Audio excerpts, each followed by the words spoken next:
Aktivist, aktivist. Това беше нашата загрявка. Тази песен използваме за загрявка и за един вид представяне. Това е гайдата от Нокаут! Ама това е журката от ИРС!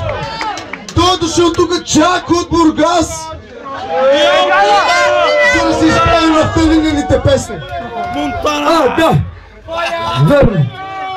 Като каза нафталин, И като каза време за газа!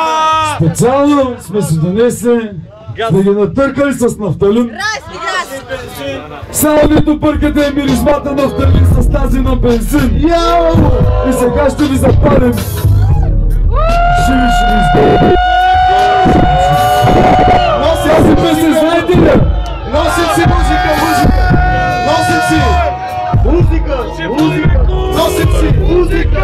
Носим си! Музика! Носим си! Музика! Музика!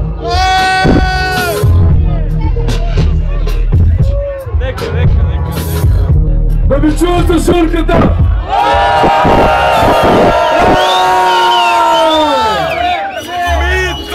Сигурното детство до центъра си запреш, на хората в очи закареш. Главата съм свешен, няма преш, ако имах налищеш от моята адрес.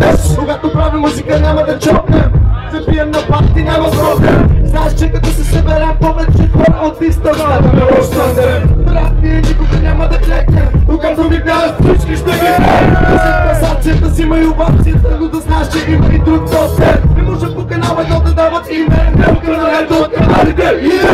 Мулата за хите ще седне, загладите нов слуши, но не се разлове. А пък от мене се отказа критиката, казвам раздежи, възпригледа чарта. Казвам факт, учени веднага арта и конфликта.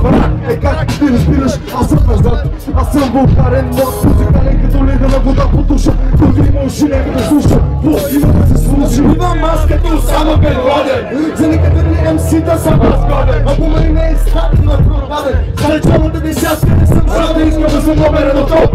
Аз не искам да чувам за мене в софтвер. Ако питаш мене тук съм заебен. Аз пък си пък чув софтвер. Аз не искам да съм номерен от топ. Аз не искам да чувам за мене в софтвер.